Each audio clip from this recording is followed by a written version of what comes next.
কি ব্যাপার, বৃষ্টি তো থেমে গেছে, বাইরে যাবা না? না গো, আজকে মানে আর ভালো লাগছে না বাইরে যেতে। অন্য কোনো একদিন আমরাও সেলিব্রেশন করবো। অলরেডি তো রাতের বেলায় সেলিব্রেশন করে ফেলছি, কেকটা কেটে ফেলছি। তা আজকে চলো, আজকে আমরা ঘরেই বিরিয়ানি করি।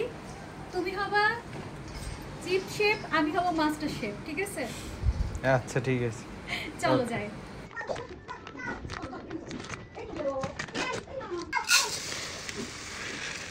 সাথে হচ্ছে খাসির মাংস,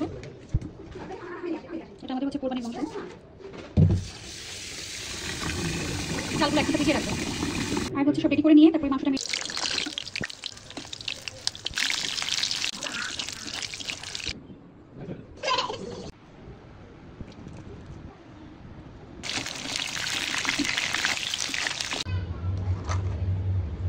মনের মাধুরী মিশিয়ে রান্না। কিন্তু মাস্টার শেফ বাটা বাটি চিনতেছে না, কোনটা কি বাটা মাস্টার শেফ আর বলতে পারে না, কোনটা রসুন বাটা কোনটা পেঁয়াজ বাটা, এটা তার বলা হচ্ছে না।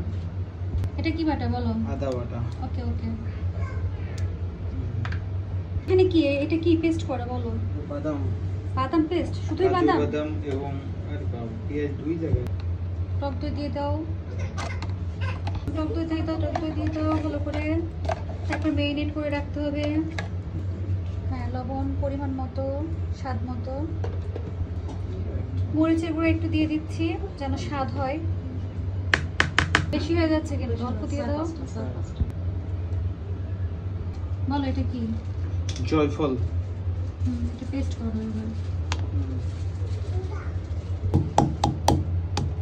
এটা দিয়ে দাও। এরকম সিরা সিরা।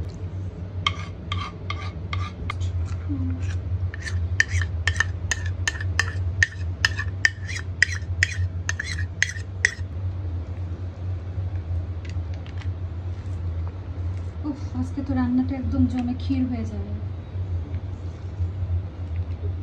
এবার হচ্ছে মনের মাধুরী মিশিয়ে সুন্দর করে মাখাতে হবে। মাখিয়ে মাখিয়ে মাখিয়ে তারপরে ম্যারিনেট করে রেখে দিতে হবে এই 40 মিনিট। ম্যারিনেট করে রাখবো 1 ঘন্টা, দমে রাখবো রান্না করে 2 ঘন্টা, খাবো তাহলে কয় ঘন্টা? দমে না, মানে ওই যে চুলের উপরেই থাকবে। ওই তো চুলার উপরেই তো দমে থাকবে। হ্যাঁ, মাংস হচ্ছে নরম তো, মানে ভালোভাবে ইয়ে হয়ে যাবে। দিয়ে দাও মরিচ মরিচ মরিচ।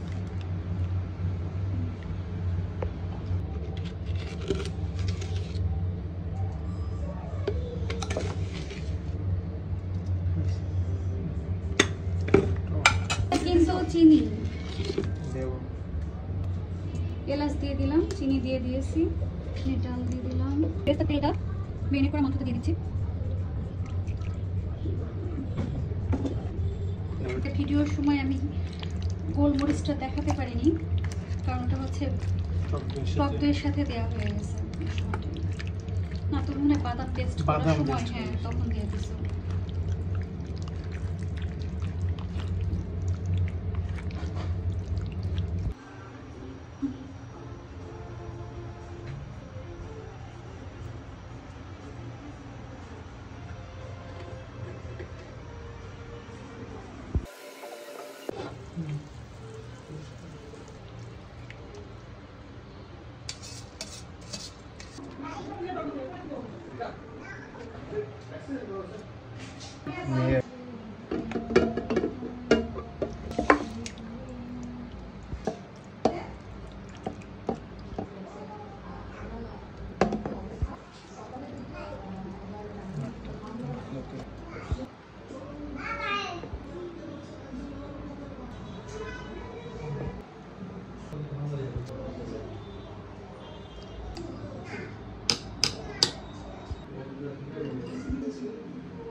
Let's go.